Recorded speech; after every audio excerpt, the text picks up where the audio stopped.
Good morning बच्चों। आज हम क्लास 7th में चैप्टर नंबर 4 चाणक्य वचनानि, जिसको संस्कृत में पढ़ते हैं चतुर्थ पाठः चाणक्य वचनानि, मतलब चाणक्य के वचन। चाणक्य चंद्रगुप्त मौर्य से गुरु आसीत्। चाणक्य जो है चंद्रगुप्त मौर्य के कौन थे? गुरु थे। सह महान राजनीतिज्ञ अर्थशास्त्रज्ञ आसीत्। वो महान राजनीतिज्ञ और अर्थशास्त्री थे। चाणक्य नीति कौटिल्य शास्त्रंच इतो दो ग्रंथों प्रसिद्धो स्तः। चाणक्य नीति और कौटिल्य शास्त्र, इनके दो प्रसिद्ध ग्रंथ हैं। चाणक्य नंदवंशस्य उन्मूलं कृत्वा चंद्रगुप्त मौर्य सिंहासने स्थापितवान। चाणक्य ने नंदवंश के साम्राज्य का क्या करा? पतन कर दिया और चंद्रगुप्त मौर्य को उनके स्थान पर बिठा दिया। तस्य वचनानि अत्र प्रस्तुत्यन्ते, उनके वचन यहाँ पर प्रस्तुत किए गए। बड़ा यहाँ पर श्लोकों के माध्यम से उन्होंने क्या करा है? लोगों को सचेत करने का प्रयास किया। बड़ा चाणक्य नीति हमको कभी ये नहीं कहती है कि आप दूसरों का बुरा करें। चाणक्य नीति बेटा कभी ये नहीं कहती है आप दूसरों का बुरा करें, लेकिन कम से कम दूसरे आपके साथ गलत करें, आप उससे सावधान तो हो सकते हैं। ठीक है। अब यहाँ पर पहला है माता शत्रु पिता वेरी येन बालो न पाठितः न शोभते सभा मध्य हंस मध्य बकोयता।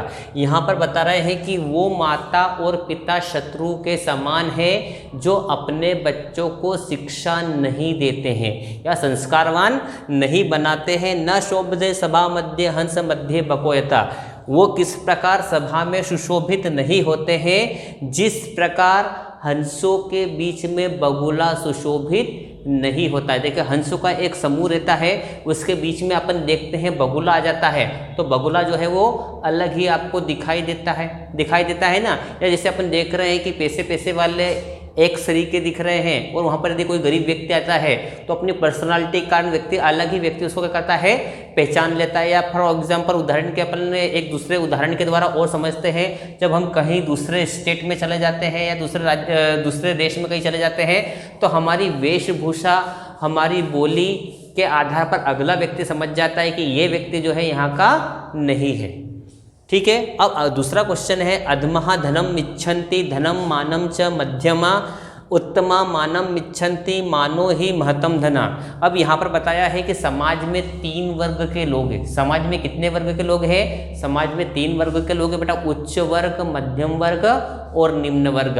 तो कौन सा वर्ग किस चीज की अपेक्षा करता है? तो बोल रहा है अधमा धनम इच्छन्ति, जो निम्न कैटेगरीज है वो किसकी इच्छा करता है? वो सोचता है कि मेरे पास धन आए। निम्न वर्ग में काय के लिए चला गया? क्योंकि वो पैसे नहीं कमाए। और वास्तव में मैं मानता हूँ बेटा कि वास्तव में कौन व्यक्ति गरीब है? वही व्यक्ति गरीब रहता है जो मेहनत नहीं करता है।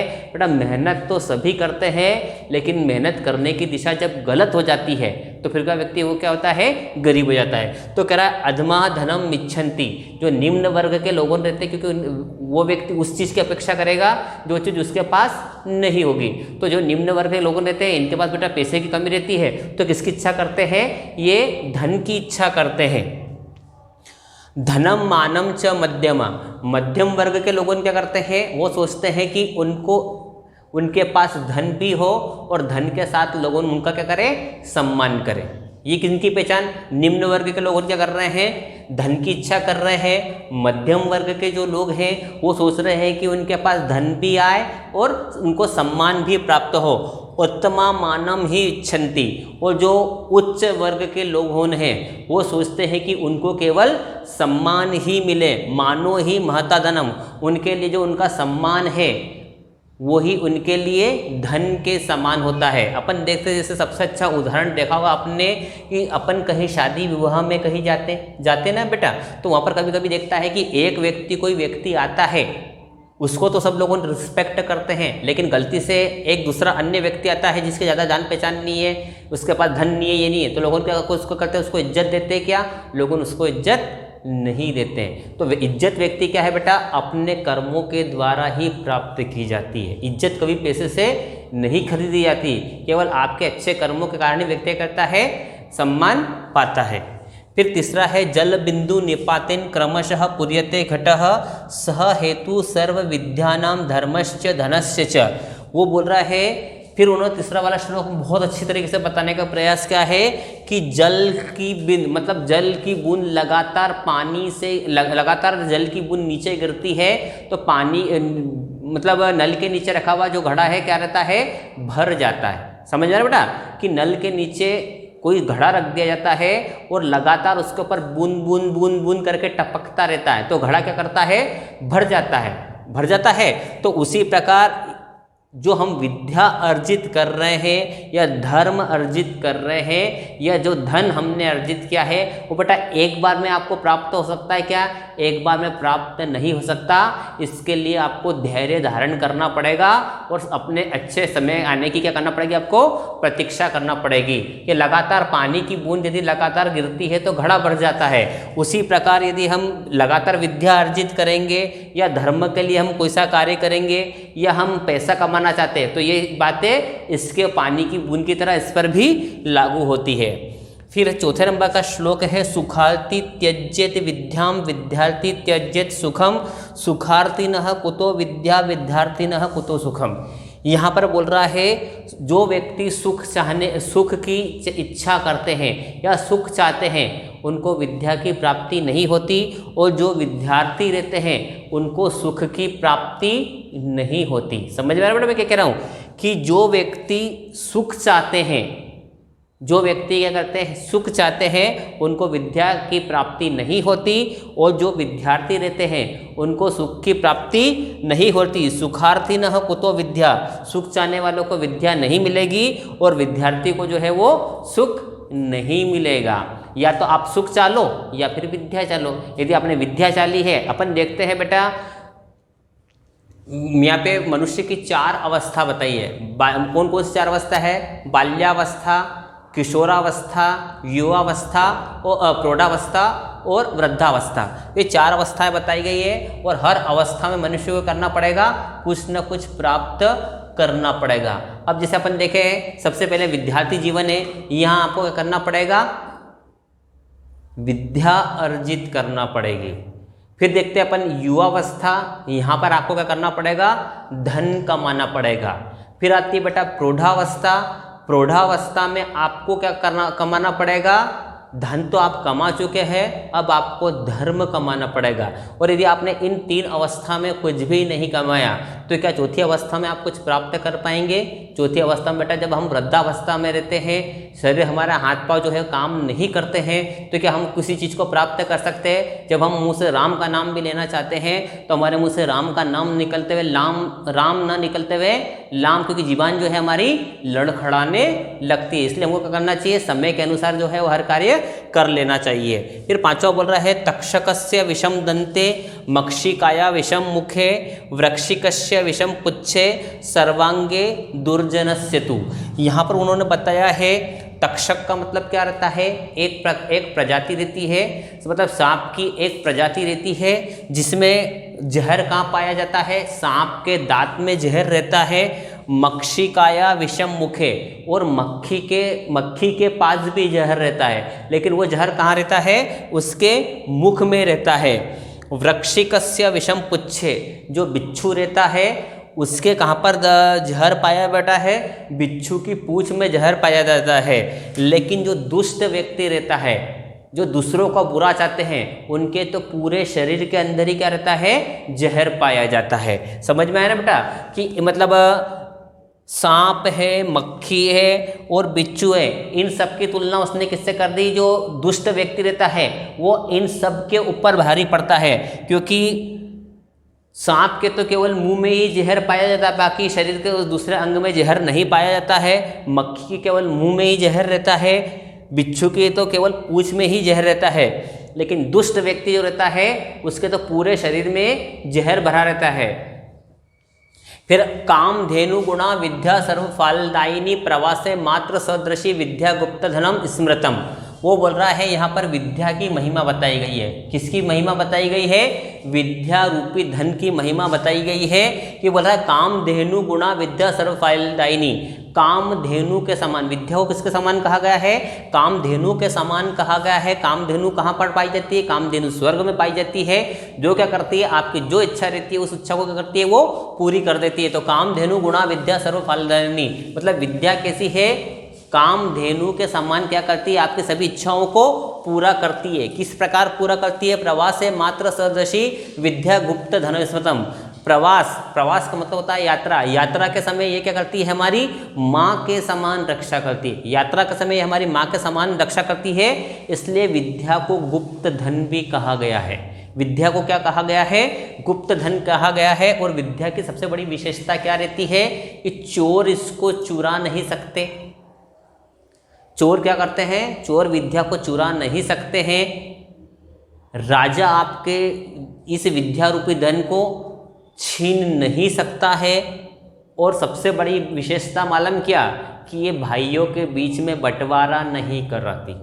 भाइयों के बीच में भाई इसको क्या कर सकते हैं? आपस में बांट नहीं सकते। देखा हुआ कभी कभी अपन ने, एक भाई तो पढ़ने में इंटेलिजेंट रहता है, लेकिन दूसरा भाई जो है वो उसको अच्छी तरीके से पढ़ाई नहीं कर पाता। तो मतलब बड़े भाई का फर्ज बनता है, वो इंटेलिजेंट है तो छोटे भाई को भी इंटेलिजेंट कर दे। सिर्फ उसको बता सकता है, मार्गदर्शन करता है, चलना तो स्वयं को ही रहता है। फिर अगला है बेटा, एके नापि सुवृक्षेण पुष्पितेन सुगंधिनाम वासिताम तद्धनम सर्वम सुपुत्रेण कुलम यथा। तो यहाँ पर बता रहा है एक सुगंधित वृक्ष, मतलब पूरा जंगल है, उस जंगल में यदि एक सुगंधित वृक्ष है और उस वृक्ष के ऊपर यदि फूल खिल जाते हैं तो वो क्या करते हैं? आसपास के पूरे वातावरण को क्या कर देते हैं? सुगंधित कर देते हैं। और इसी प्रकार यही बात बताई है उसने, कुल में यदि एक व्यक्ति विद्वान निकल जाता है, पूरे कुल में एक विद्वान व्यक्ति निकल जाता है तो क्या करता है? पूरे कुल को सुशोभित कर देता है। किस प्रकार? उसने बताया है कि जैसे अपन देखते हैं असंख्य तारों से भरी रात्रि रहती है, लेकिन क्या वो उजाला कर पाती है? क्या नहीं कर पाती है। लेकिन जैसे ही चंद्रमा का उदय होता है अपन देखते हैं आकाश में जो है वो उजाला आ जाता है। इसी प्रकार उसने बताया है कि यदि कुल में एक विद्वान व्यक्ति निकल जाता है तो पूरे कुल को क्या करता है? पूरे कुल को प्रकाशित कर देता है। तो बड़ा ये चाणक्य वचनानी, चाणक्य के वचन मैंने पहले ही बताया था कि चाणक्य जी ने कहा है कि आप कभी किसी का बुरा ना करें, लेकिन आप दूसरे के मतलब दूसरा व्यक्ति यदि आपको बुरा कर रहा है तो आप उससे सावधान हो जाइए। बेटा हमारा प्रश्न है एक पदेन उत्तरम लिखत। एक पद में उत्तर लिखना है। अपाठितः बालः कुत्र न शोभते, मतलब अनपढ़ बालक कहाँ नहीं शोभा देते हैं। मैंने पहले वाले में बताया था अनपढ़ बालक कहाँ शोभा नहीं देते हैं, तो इसमें आएगा बेटा सभा मध्य। आंसर में क्या है बेटा? सभा मध्य। अनपढ़ बालक कहाँ सुशोभित नहीं होते हैं? तो सभा के मध्य में। किस प्रकार सुशोभित नहीं होते हैं? जिस प्रकार हंसों के बीच में बगुला जो है वो सुशोभित नहीं होता है। फिर दूसरा है महताम धनम किम। महताम धनम किम, महान लोगों का धन क्या होता है? महान लोगों का धन क्या होता है? मानो ही, मतलब सम्मान ही उनके लिए क्या रहता है। मैंने बताया समाज में 3 वर्ग के लोग हैं, उच्च वर्ग, निम्न वर्ग, उच्च वर्ग, मध्यम वर्ग और निम्न वर्ग। निम्न वर्ग के लोग धन की इच्छा करते हैं, मध्यम वर्ग के लोग धन के साथ सम्मान की इच्छा करते हैं, और जो उच्च वर्ग के लोग हैं वो तो केवल क्या करते हैं? सम्मान की ही इच्छा करते हैं। मतलब सम्मान ही उनके लिए सबसे बड़ा धन होता है। तो इसमें क्या आएगा? मानो ही। तक्षकस्य विषम कुत्र वर्तते, सांप में जहर कहाँ पाया जाता है? सांप में जहर कहाँ पाया जाता है? पर सांप में जहर कहाँ पाया जाता है? तक्षकस्य विषम कुत्र वर्तते। बड़ा सांप के कहाँ जहर पाया जाता है? दंते, सांप के दांत में जहर होता है। जब सांप काटता है किसी को तो देखा हुआ 2 दांत टाइप बने रहते हैं, देखा हुआ 2 पास में 2 बिंदी टाइप बन जाती है, लाल लाल टाइप की। ठीक है। फिर प्रवासे विद्या कीदृशी भवती, यात्रा के दौरान विद्या कैसी होती है? जब हम यात्रा करते हैं तो वहाँ पर विद्या किसके समान होती है? मात्र सदृशी, मतलब माता के समान। यात्रा के समय विद्या कैसी होती है बेटा? मात्र सदृशी।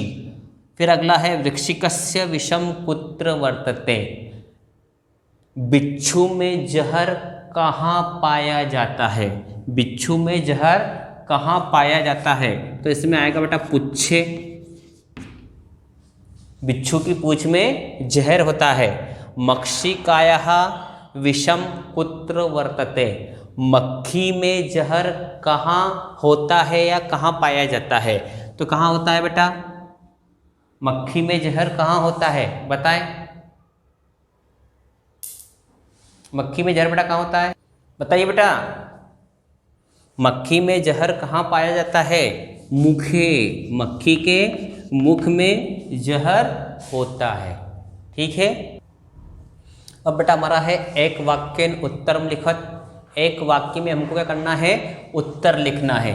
एक पदेन और एक वाक्यन का मैंने आपको डिफरेंस बताया था कि एक वाक्यन में क्या होता है बेटा, सॉरी एक पदेन में क्या होता है, हमको केवल वन वर्ड में उत्तर देना रहता है, और एक वाक्य में हमको करना रहता है क्वेश्चन मार्क ढूंढते हैं और बाकी पूरा आंसर वैसा का वैसा ही लिख देते हैं। अब हमारा पहला प्रश्न है के मानम इच्छन्ति। कौन सम्मान की इच्छा करता है? कौन सम्मान की इच्छा करता है? तो इसमें देखते हैं बेटा उत्तमाः मानम इच्छन्ति। उत्तमाः मानम इच्छन्ति। उत्तमाः मानम इच्छन्ति मतलब जो मैंने बताया था समाज में कितने प्रकार के लोग रहते हैं? 3 प्रकार के लोग हैं, निम्न वर्ग, मध्यम वर्ग, उच्च वर्ग। तो निम्न वर्ग के व्यक्ति क्या करते हैं? धन की इच्छा करते हैं। मध्यम वर्ग के लोग क्या करते हैं? धन के मतलब धन के साथ में सम्मान की इच्छा करते हैं। और जो उच्च वर्ग के लोग रहते हैं वो क्या करते हैं? केवल सम्मान की ही इच्छा करते हैं। काहे के लिए करते हैं? क्योंकि उनके लिए सम्मान ही जो है सबसे बड़ा धन होता है। फिर अगला प्रश्न है हमारा सुखार्थी किम न प्राप्नोति। सुख चाहने वालों को क्या प्राप्त नहीं होता है? तो इसमें लिखेंगे, बताइए बेटा। मैंने बताया था कि सुख चाहने वालों को क्या नहीं मिलता है और विद्यार्थियों को क्या नहीं मिलता है। तो इसमें आएगा बेटा सुखार्थी। सुखार्थी विद्याम न प्राप्नोति। सुखार्थी विद्याम न प्राप्नोति। सुख चाहने वालों को विद्या जो है वो प्राप्त नहीं होती। विद्यार्थी किम न प्राप्नोति। विद्यार्थी को क्या प्राप्त नहीं होता है? सुखार्थ जो सुख चाह रहा है उसको विद्या प्राप्त नहीं हो रही है, और विद्यार्थी किम न प्राप्नोति, और विद्यार्थी को क्या प्राप्त नहीं होता है? तो इसमें लिखेंगे विद्यार्थी सुखम न प्राप्नोति।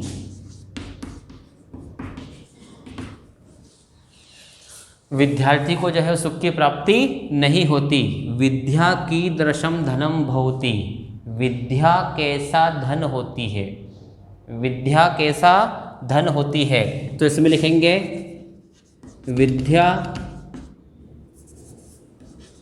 सर्वफलदायिनी।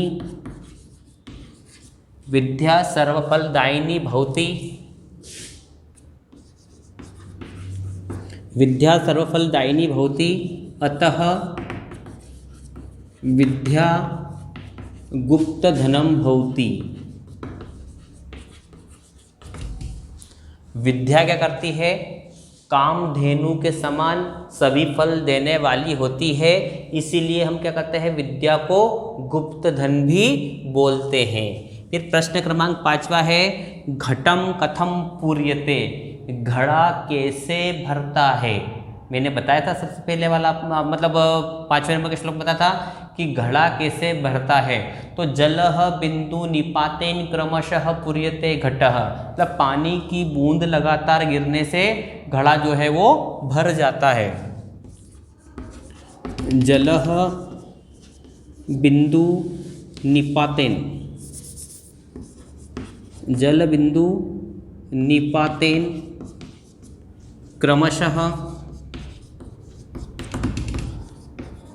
पूर्यते घटः, मतलब पानी की बूंद यदि लगातार गिरेगी तो क्या होता है, जो घड़ा रहता है वो धीरे धीरे जो है भर जाता है। उसी प्रकार यही बात किसके ऊपर लागू होती है, यही बात विद्या के ऊपर लागू होती है, धर्म के ऊपर लागू होती है, और धन के ऊपर भी।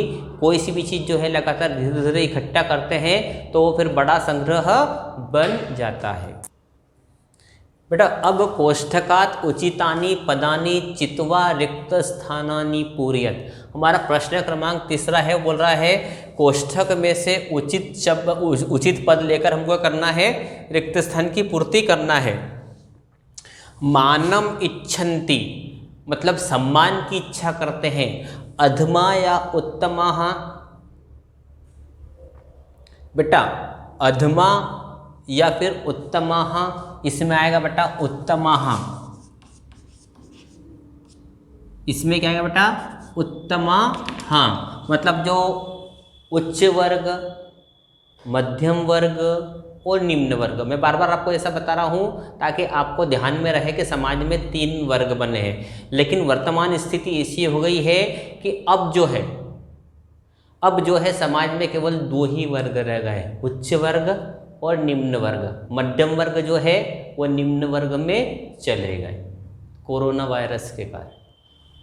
ठीक है, तो अपन यहाँ पर देख रहे हैं उत्तमः मानम इच्छन्ति, मतलब जो बड़े लोगों रहते हैं वो किसकी इच्छा करते हैं, केवल सम्मान की ही इच्छा करते हैं। विद्यार्थिनः कुतः, विद्यार्थी को विद्यार्थी को कहाँ सुख है या दुख है, तो इसमें आएगा विद्यार्थी कुतः सुखम, मतलब विद्यार्थी को सुख की प्राप्ति नहीं होती है। मक्षिकायाः विषम, मक्खी में जहर होता है तो उसकी पूंछ में होता है या उसके मुख में होता है। मक्खी के में पास जहर होता है तो जहर कहाँ होता है, उसकी पूंछ में होता है या फिर उसके मुख में होता है, तो बेटा इसमें आएगा मुखे। क्या आएगा इसमें, मुखे। फिर इसके बाद में सुपुत्रेण यथाः, जो अच्छा पुत्र है कुल को सुशोभित करेगा या वन को सुशोभित करेगा, बताइए। जो अच्छा पुत्र है वो कुल को सुशोभित करेगा या वन को सुशोभित करेगा, तो बेटा इसमें आएगा कुलम। क्या आएगा इसमें, कुलम। फिर हंस मध्य यथा, हंस के मध्य में कौन आएगा, बगुला आएगा या बच्चा आएगा। हंस के मध्य में कौन आएगा, हंस के मध्य में बगुला आएगा कि बच्चा आएगा, तो इसमें आएगा बकः। हंस मध्य बको यथा। ठीक है, अब इसके बाद हम चल रहे हैं, हमारा अगला क्वेश्चन है अधोलिखित शब्दानाम विलोम शब्दानाम लिखत। यहाँ पर कुछ शब्द दिए गए हैं, इनके विलोम शब्द लिखना है। विलोम शब्द बोले तो विपरीत अर्थ देने वाले शब्दों को हम क्या बोलते हैं, विलोम शब्द बोलते हैं। विपरीत का मतलब होता है जस्ट उल्टा। ठीक है, अब यहाँ पर जैसे देखा सुखार्थी, तो सुखार्थी का क्या हो जाएगा, दुखार्थी। सुखार्थी का क्या हो जाएगा, दुखार्थी। दुर्जनः, इसका होगा बेटा सज्जनः। ठीक है, सत्यम मतलब सत्य, सत्य का क्या हो जाएगा, असत्यम। सत्यम का विलोम क्या होगा, असत्यम। उसी प्रकार गुणः का क्या होगा, अवगुणः। दुर्गुण नहीं बोलेंगे बेटा, यहाँ इसको बोलेंगे अवगुणः। धर्म का उसी प्रकार हो जाएगा अधर्मः। धर्म का विलोम क्या होगा बेटा, अधर्मः। सुपुत्र, सु का मतलब होता है अच्छा, और यहाँ पे आएगा बेटा सुपुत्र का मतलब होगा बेटा कुपुत्र। According to question. बेटा यदि जहाँ हलंत लगा है तो वहाँ हम हलंत लगाएंगे, जहाँ विसर्ग लगा है तो हम क्या करेंगे, वहाँ पर विसर्ग लगाएंगे। और यदि कुछ भी नहीं लगा है तो हम भी कुछ भी लगाएंगे अकॉर्डिंग टू क्वेश्चन। हलंत लगाए तो हलंत लगाएंगे, विसर्ग लगाए तो विसर्ग लगाएंगे, और कोई हलंत नहीं कोई विसर्ग नहीं तो हम भी क्या करेंगे, वहाँ पर ना हलंत लगाएंगे ना विसर्ग लगाएंगे। ठीक है। अब बेटा हमारा अगला क्वेश्चन है समानार्थक शब्दानाम लिखो। बेटा समानार्थी शब्द या पर्यायवाची शब्द दोनों बोले तो एक ही होते हैं। तो माता को हम क्या बोलते हैं बेटा, जननी। माता को हम क्या बोलते हैं, जननी। अम्ब, माँ। ठीक है। वनम, वनम को बोलते हैं बेटा अपन अरण्य। इसमें क्या आएगा, अरण्य। पुत्र, पुत्र का आएगा बेटा तनयः। धनम, धनम को बोलते हैं बेटा अपन द्रव्यम। धन को दौलत भी बोलते हैं, द्रव्य भी बोलते हैं। ठीक है। अब यहाँ पर श्लोकाशान यथा योग्यम योजयेत। यहाँ पर हमको क्या करना है, श्लोक दिए हैं, श्लोक के हिसाब से हमको क्या करना है, पूरी लाइन कंप्लीट करना है। सुखार्थिनः कुतो विद्या, विद्यार्थिनः कुतो सुखम।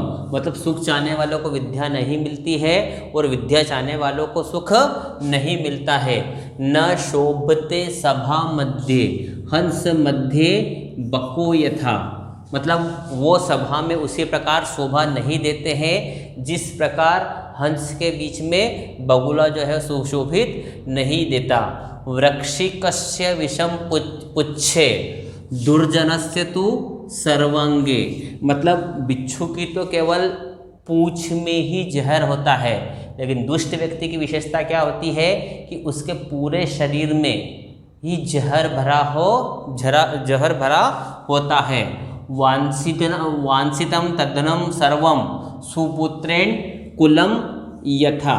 मतलब जो एक अच्छा पुत्र रहता है क्या करता है, पूरे कुल को सुशोभित कर देता है। जिस प्रकार जंगल में एक सुगंधित पेड़ लगा रहता है, उस पेड़ पर जब फूल खिलते हैं तो आसपास के पूरे वातावरण को सुगंधित कर देते हैं, उसी प्रकार कुल में यदि एक विद्वान पुत्र होता है तो पूरे कुल को क्या करता है, सुशोभित कर देता है। मैंने उदाहरण बताया था कि असंख्य तारों से भरी रात्रि रहती है, क्या वो सुशोभित होती है, नहीं होती है। लेकिन जैसे ही चंद्रमा का उदय होता है वो क्या होता है, रात्रि मतलब जो आकाश जो है सुशोभित हो जाता है। बेटा हमारा जो क्वेश्चन मतलब जो चतुर्थ पार्ट है, ये क्वेश्चन मतलब लेसन जो है कंप्लीट हुआ है। बेटा इसके क्वेश्चन आंसर पीडीएफ के माध्यम से आपके व्हाट्सएप पर सेंड कर दिए जाएंगे। और बेटा यदि आपने बुक परचेस नहीं करी है तो प्लीज़ आपके पिताजी को बोलिए, क्योंकि बेटा ऐसे सिर्फ सुनने से कुछ काम नहीं चलेगा कि जैसे मैं आप बोलता हूँ ये करता हूँ, तो बेटा ये किताब के अंदर भी रहता है। तो बेटा जब आप देखेंगे तो आपको कुछ जो है वो लेसन समझ में आएगा। ठीक है।